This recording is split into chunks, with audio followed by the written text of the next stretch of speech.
의열단은 어떤 활동들을 했는지를 알아보도록 하겠습니다. 5파괴, 7가살이라고 하는 것을 이야기를 하게 됩니다. 뭐냐? 5개의 기관을 파괴를 해야 된다. 첫 번째, 조선 총독부. 두 번째는 동양 척식 주식회사, 그렇죠? 경제적인 것. 세 번째, 매일신보사, 언론에 해당되는 곳이죠. 그 다음에 각 경찰서와 기타 외적의 중요한 기관들을 폭파해야 된다라고 해서 5군데의 기관을 딱 정해놨습니다. 그리고 7가살, 7부류의 사람들을 죽여도 된다라고 해서 첫 번째 조선 총독 이하의 고관들, 두 번째는 군 순회, 세 번째는 대만 총독. 왜냐하면 우리 조선 총독부처럼 조선도 일제의 그 식민지였지만 대만도 일제 식민지였기 때문에 총독이 나가 있었거든요. 그래서 대만 총독, 그 다음에 매국노, 5번째 친일파 거두들, 그리고 6번째 밀정. 이 당시 밀정 때문에 독립운동 조직이 너무 많이 파괴되고 독립운동가들이 잡혀가서 고문을 받는 일이 너무 많았기 때문에 밀정. 7번째 반민족적 토호. 이렇게 해가지고 7가살을 정해놨습니다. 근데 나중에 김지섭 의사의 의거 이후로 여기에 뭐가 더 추가되냐 하면 5파괴가 아니라 6파괴라 그래서 일본 왕궁 있죠. 1왕궁과 그 다음에 7가살이 아니라 8가살. 그래서 1왕을 추가를 하는 그런 기록들도 남아 있습니다. 이렇게 5파괴와 7가살을 정해놓고 했기 때문에 아무나 죽이는 것이 아닌 아무나 죽이는 그런 테러와는 완전히 확연히 다른 것을 우리가 알 수가 있습니다. 그래서 대표적인 의열단의 의거 투쟁에는 무엇이 있었는지 한번 알아보겠습니다.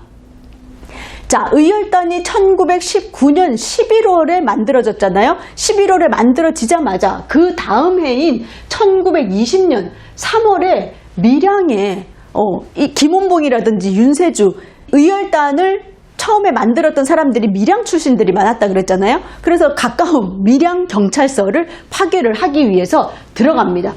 그래서 의열단은 중국 땅에서 처음에 창단식을 행하게 됐거든요. 그래서 거기에서 폭탄이라든지 권총이라든지 이런 거를 마련을 해서 밀양 경찰서를 가기 위해서 이 폭탄을 운반하는데 그 운반을 하고 거사를 준비하는 과정에 이게 또 발각이 돼가지고 12명이 감옥에 갇히게 됩니다. 그러면서 다들 1년에서 8년까지의 옥고를 치르게 돼요.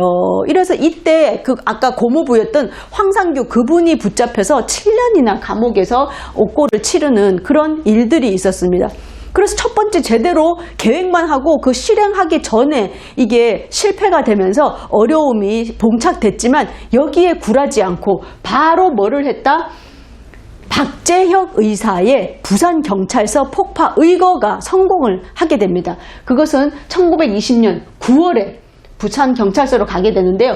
이 처음에 밀양 첫 번째 계획을 세웠던 밀양경찰서 폭탄 투척을 하려고 했을 때 이때 밀정으로 활동했던 이 조선 사람이 승진을 해가지고 여기 부산경찰서에 가 있다는 소식을 전해드리게 된 거예요. 그래서 그놈에게 복수를 하는 것으로 해서 부산경찰서를 폭파를 하게 됩니다.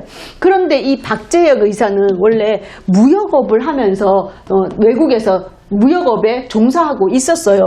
그랬는데 이 부산경찰서장이 고서적을 좋아한다는 것을 소식을 전해듣게 돼요. 그래서 고서적상으로 가장을 해가지고 경찰서에 침입을 하게 됩니다.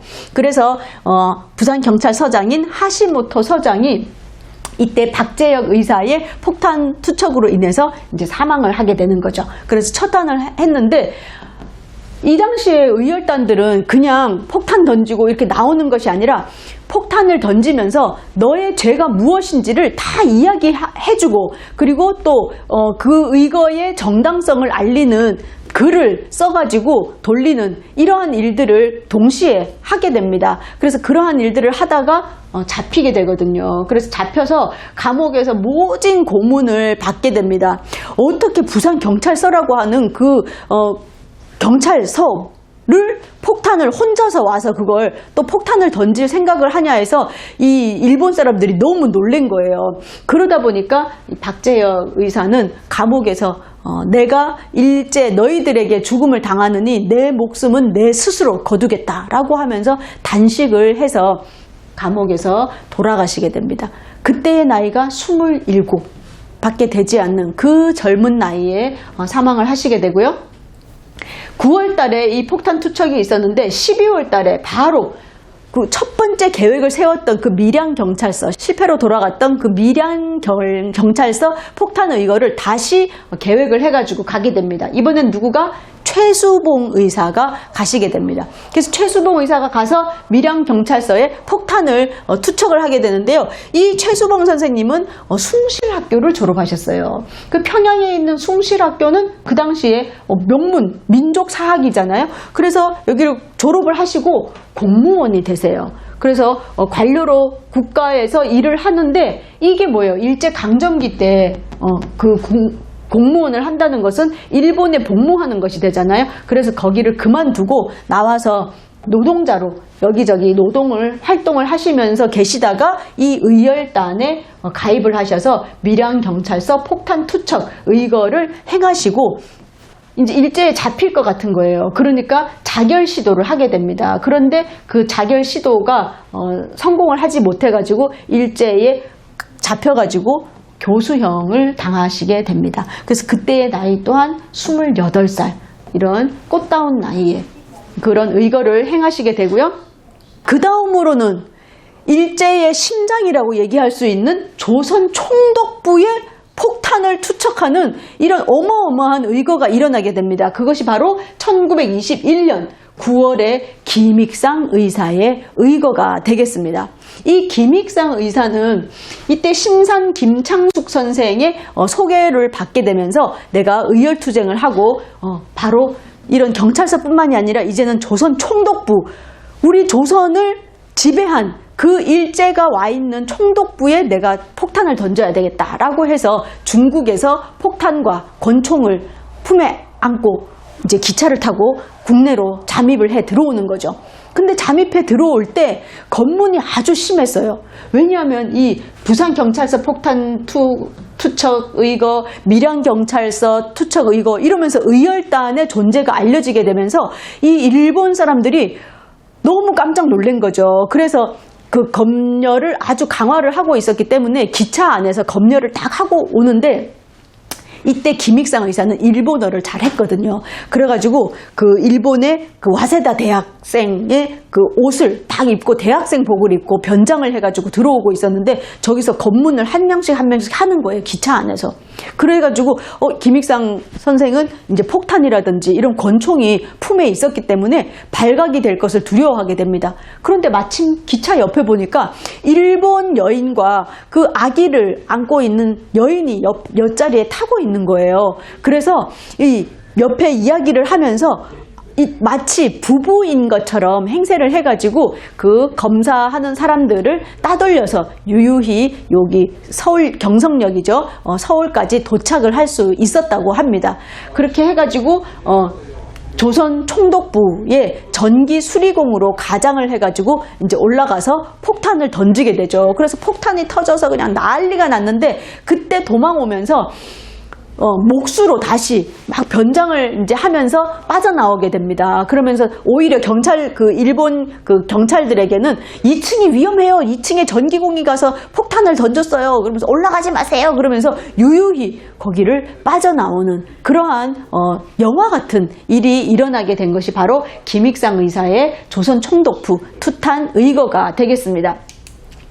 그래서 조선 총독부가 어디 있었냐면 지금 그 명동 남산 자락에 외성대라고 해서 거기에 조선 총독부가 있었거든요. 그래서 지난주에 저희가 여기를 가봤더니 이런 플랜카드가 대형 플랜카드가 거기 걸려 있었습니다. 조선의열단 기념사업회에서 벽에다가 의열단 김익상 의사의 조선 총독부 투탄 의거 100주기 기념이라고 해서 여기 조선 총독부 사진이 붙어 있고요.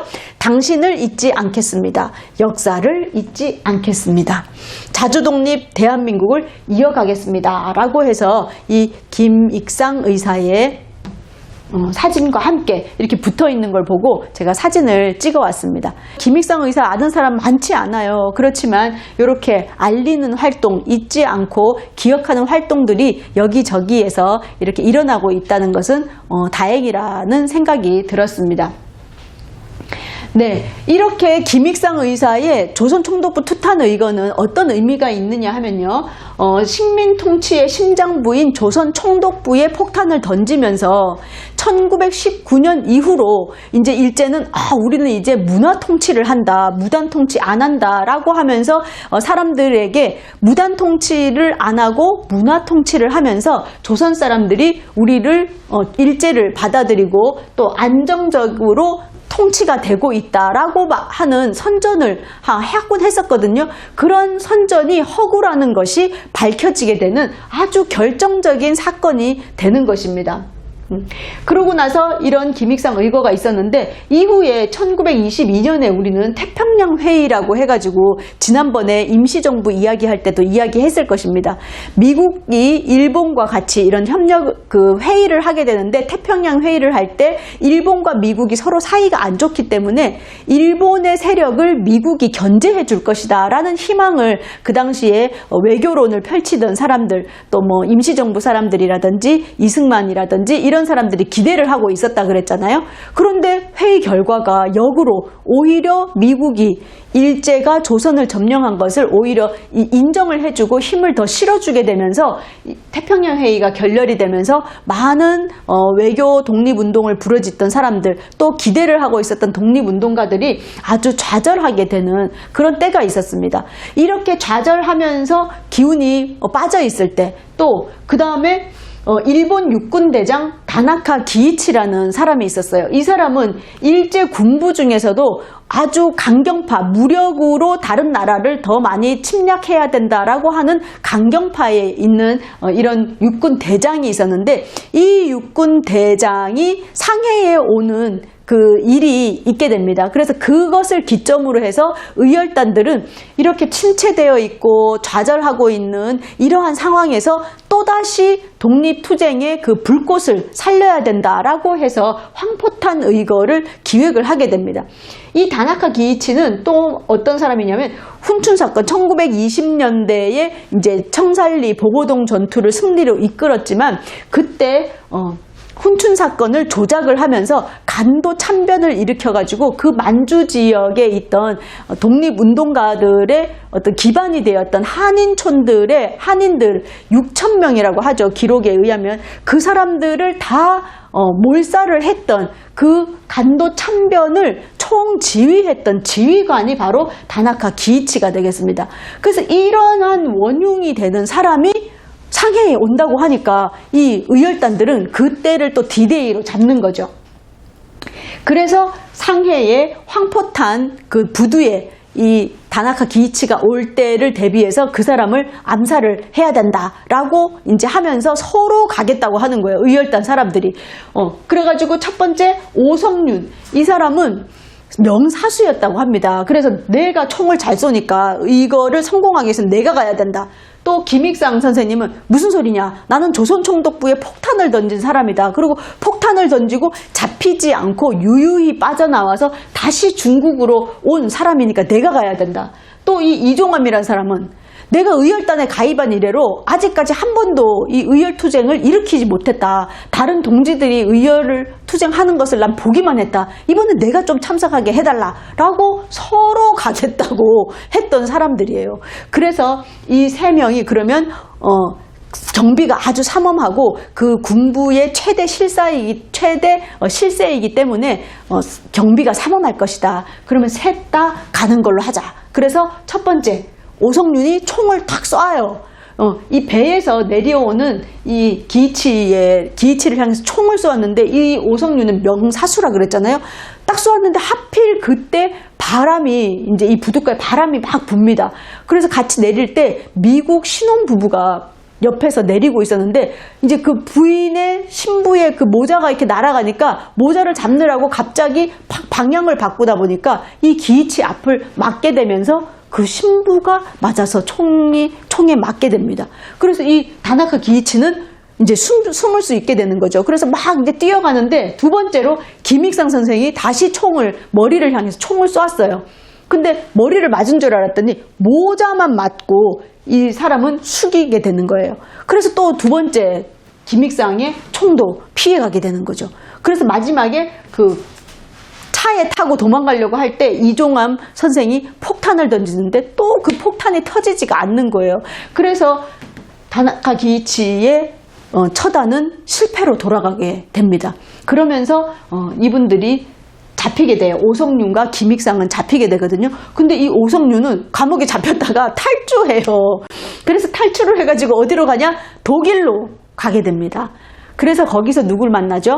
물불 이극로 선생을 만나게 되죠. 조선어 학회를 이끌었던 이극로 선생이 그 당시에 유경장학회라 그래서 1919년 3.1 혁명 이후로 우리 젊은이들을 키워가지고 나중에 국가의 인재로 키워야 된다라고 해서 유경장학회를 만들어 기미육성회라 그래가지고 그걸 만들어서 전 세계 몇 개 국가에 유학생들을 보내게 되는데 독일에 이 이극로 선생이 가서 거기서 공부를 하고 있었거든요. 그때 이 오성윤이 이극로 선생을 찾아가면서 이 의열단에 대해서 이야기를 하게 됩니다. 그래서 이극로 선생이 남긴 논문 글 중에서 의열단에 대해서 기록이 남아있고 특히 오성윤에 대한 이 황포탄 의거에 대한 기록이 자세하게 남아있을 수 있는 이유가 바로 그 이유가 되겠어요. 그러니까 일본 사람들은 사람들이 다 놀란 거예요. 야, 의열단은 잘 잡히지도 않고 김익상처럼 잘 잡히지도 않고 잡혀도 탈주를 막 감옥에서 신출귀몰하게 나간다더라. 막 이래가지고 더 일본 경찰들에게는 아주 그 공포의 대상이 되고 우리 조선 사람들에게는 의로움의 상징이 의열단이 되는 거죠. 그런데 이때 김익상 선생님은 잡혀가지고 감옥에서 20년 동안 복역을 하게 돼요. 20일도 아니고 2년도 아니고 그 열악하고 고문하고 그 감옥 안에서 어떻게 20년을 살 수가 있는지 정말 놀라운데요. 더 기가 막힌 건 20년 동안 감옥에 계시다가 이제 만기 출소를 하시게 되거든요. 출소하고 며칠 있다가 이 김익상 집에 찾아와요. 일본 경찰이 찾아와가지고 잠깐 대화 좀 나누자라고 해서 김익상 선생을 모시고 갔는데 그 이후로 행방불명이 됩니다. 그래서 이때 피살이 되었겠죠. 그런 억울한 일이 있었습니다. 이런 황포탄 의거가 있었고요. 그 다음에는 1923년에 우리가 의열단의 의거 투쟁에서 또 가장 많은 사람들의 기억에 남는 것이 바로 김상옥 의사의 종로경찰서 폭탄 투척 사건이 되겠죠. 자, 이 김상옥 선생님은 어떤 분이었냐면 철물점을 운영을 하면서 돈을 잘 벌고 있던 분이셨어요. 그런 분이셨는데 이 일제가 하는 짓이 너무 극악하고 우리나라를 빼앗긴 것이 이제 가슴이 아픈 거죠. 그러면서 자체적으로 친구들을 모아가지고 암살단을 조직하고 있었던 분이세요. 그런데 이 의열단을 알게 되면서 의열단과 함께 의열단에서 가입을 해가지고 이제 독립운동을 하시게 되는 겁니다. 근데 이 당시에 독립운동가들이 다 잡히면 어디로 가느냐? 먼저 종로경찰서에 끌려가가지고 모진 고문을 받고 여기서 막 사건을 조작도 하고 고문받던 그런 곳이 바로 대표적인 곳이 종로경찰서였어요. 그래서 이 종로경찰서에다가 폭탄을 투척을 하게 되는 거죠. 그래서 폭탄을 투척하고는 또 어떻게 돼요? 완전 일본 사람들이 이제 깜짝 놀란 거지. 조선 총독부 그 정치를 하는 그곳뿐만이 아니라 이렇게 독립운동가들을 가두던 그리고 그 경성의 한복판에 그 경찰서에다가 폭탄을 투척하더니 너무 놀란 거야. 근데 또 이 김상옥 의사는 도망을 가는데 이때 눈밭을 막 도망가는데 어떻게 도망가냐면 신발을 거꾸로 해가지고 묶어가지고 막 여기저기 뛰어다니면서 도망을 간 거예요. 그러니까 이제 일본 경찰들이 찾으러 갔는데 발자국을 따라가다 보니까 엉뚱한 데를 가게 되는 거예요. 신출귀몰하게 도망을 갔기 때문에 사람들의 입에 엄청나게 오르내린 거예요. 야, 뭐 나무를 탄대더라, 뭐 축지법을 쓴대더라, 막 이러면서 영웅담이 막 퍼지는 거예요. 그리고 땅으로 꺼졌는지 하늘로 솟았는지 찾을 수가 없대더라 라고 이야기가 막 사람들의 입에 오르내리게 됩니다. 그도 그럴 것이 뭐 이런 상해라든지 중국이라든지 이런 데서 폭탄 의거가 있는데 이건 어디에서? 경성, 우리 한반도 정중앙 서울 한복판에서 이런 의거가 시가전이 일어난 거죠. 그런데 이분이 이제 숨어 계셨는데 이것 또한 또 밀고에 의해 가지고 발각이 됩니다. 이분이 숨어 계시던 곳이. 그래서 일제 경찰들이 뭐 1000여 명이라는 기록도 있죠. 뭐 어디 기록에는 400명이다. 어떤 기록엔 700명이다. 어떤 기록엔 1000명의 경찰이 담을 둘렀다. 이런 이야기도 합니다. 그래서 이 김상옥 의사 한 명을 잡기 위해서 그 수백의 일본 군경들이 총을 들고 시가전을 펼치게 되는 거죠. 그래서 막 지붕을 뛰어다니면서 일제와 총격전을 벌이게 되는데요. 우리가 영화 밀정을 보시면 제일 첫 장면에 이 김상옥 의사의 시가전이 영화화된 부분이 나옵니다. 그래서 마지막에는 결국 어떤 한 집에서 자결 순국하시게 되거든요. 근데 일본 군경이 너무 많이 이제 피해를 입게 되니까 김상옥 의사가 살았는지 죽었는지를 확인하기 위해서 누가 들어가야 되는데 겁이 나서 들어가지를 못하는 거예요. 그랬더니 누구를 데리고 오냐? 김상옥 의사의 어머니를 데리고 와가지고 저 집에 지금 아들이 숨어 있는 것 같은데 들어가 봐라 라고 합니다. 그러니까 그 어머니가 김상옥 아들 이름을 부르면서 이제 다가가서 보니까 이미 총을 너무 많이 맞아서 피를 흘리고 죽어있는 아들의 시신을 어머니가 보게 되는 거죠. 그래서 나중에 이 시신을 이렇게 처리를 하면서 보니까 총알 자국이 11발의 총알 자국이 있었다. 그러니까 마지막 자결하셨던 그 한 발의 총을 제외하고는 10발의 총을 맞고도 시가전을 이렇게 벌이면서 끝까지 저항했던 그 극적인 그런 모습들을, 장렬한 최후를 우리가 볼 수가 있습니다. 그래서 이 김상옥 의사가 34세의 나이로 이날 순국을 하시게 됩니다. 해화동에 가시면 그 마로니에 공원이라고 해가지고 거기서 뭐 이렇게 연극이라든지 그 다음에 공연도 많이 하는데 거기에 가보시면 이 김상옥 의사의 동상이 서 있습니다. 근데 사람들 대부분 거기 지나가면서 누구야? 이렇게 하면서 그냥 지나가거든요.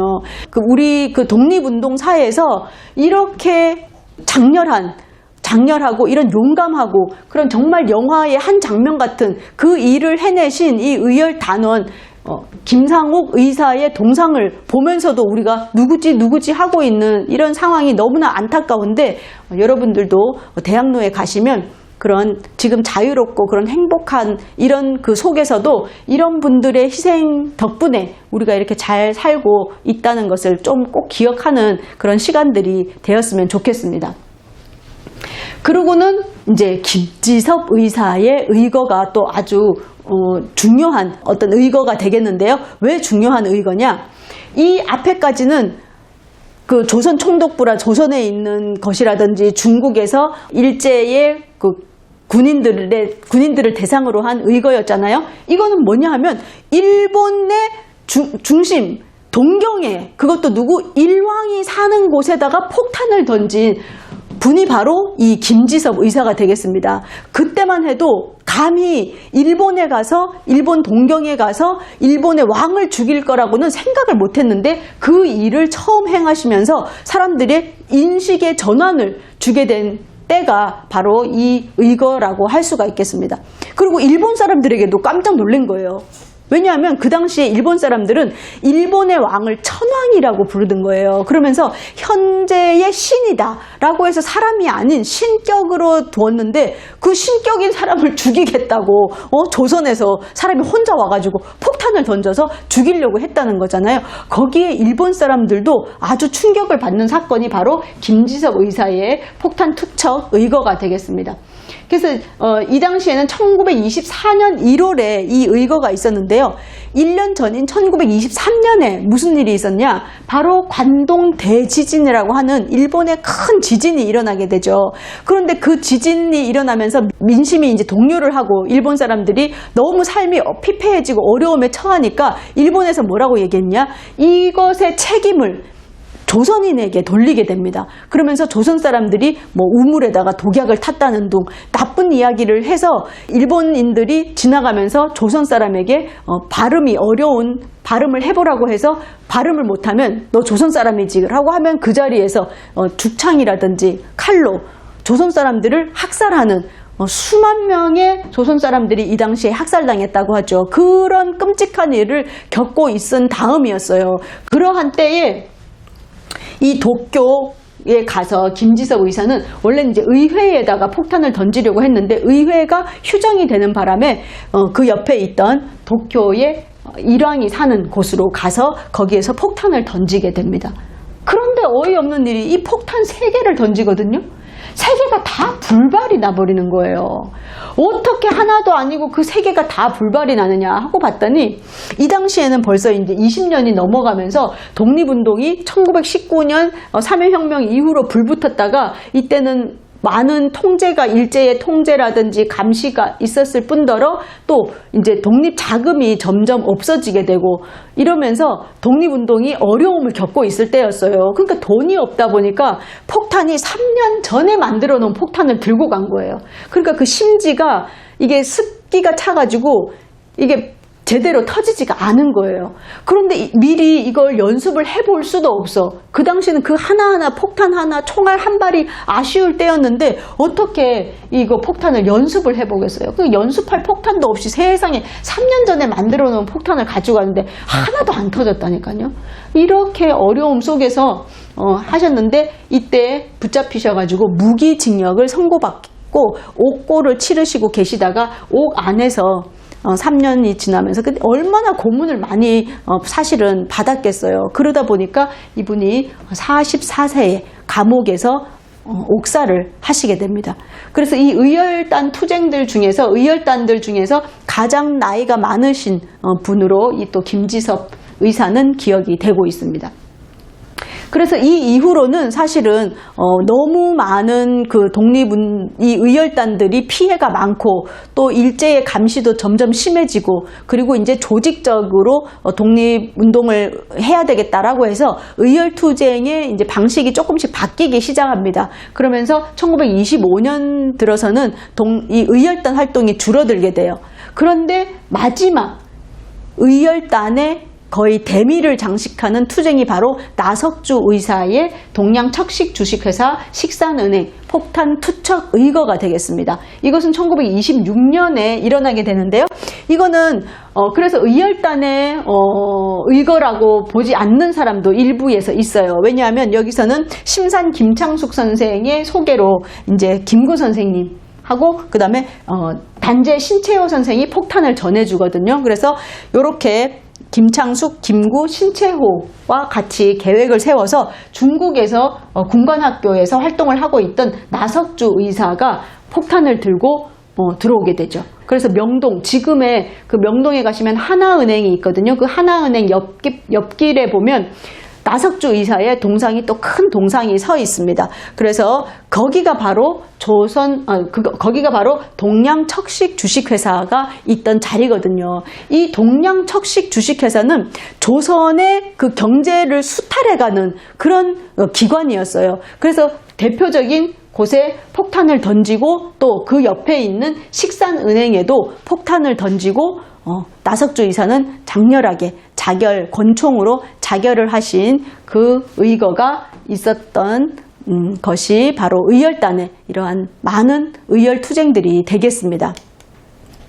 이렇게 의열 투쟁을 하는 데 있어서는 무엇보다도 중요한 것이 무기였겠죠. 그래서 이러한 무기를 조달하는데 많은 도움을 줬던 사람이 바로 조지 루이스 쇼라고 하는 분이에요. 이분은 아일랜드 사람으로 영국의 식민지였던 그 아픔이 있기 때문에 우리 나라에 대한 그 독립운동가들을 많이 도와줬던 사람이죠. 그래서 이분은 이제 건국훈장 독립장을 받은 그런 분이십니다. 그래서 많은 임시정부의 사람들을 배로 이렇게 태워다 주기도 하고 또 폭탄 제조에도 많은 도움을 줬던 그런 사람이고요. 또 폭탄을 직접 만드는 방법을 또 전수해 준 사람이 있어요. 그 사람은 누구냐면 이태준이라는 분인데, 이 이태준은 우리 여기 세브란스 의전을 졸업하셔가지고 의사로서 활동을 하시다가 중국으로 건너가시게 됩니다. 그러면서 몽골에서 의사 활동을 하시면서 몽골에 그 당시에 창고라든 전염병이 있었는데 그 전염병을 고쳐주면서 이태준 의사는 지금도 몽골에서는 슈바이처라고 불릴 정도로 그런 분이셨어요. 근데 이분의 운전기사가 누구였냐면 헝가리인 마자르라는 사람이었거든요. 그런데 이 이태준이 독립운동가들을 많이 지원을 했어요. 그리고 김원봉에게 나중에 이 폭탄 제조술을 내가 배워가지고 알려주겠다라고 약속을 했는데 이분이 먼저 돌아가시게 됩니다. 돌아가시면서 운전기사였던 마자르에게 내가 김원봉에게 상해에 있는 김원봉에게 폭탄 제조술을 전해주기로 했다라는 이야기를 남기게 돼서 이분이 마자르가 와서 폭탄 제조술을 가르쳐줘서 의열단에서도 또 많은 폭탄을 제조하는 그런 일들이 있었습니다.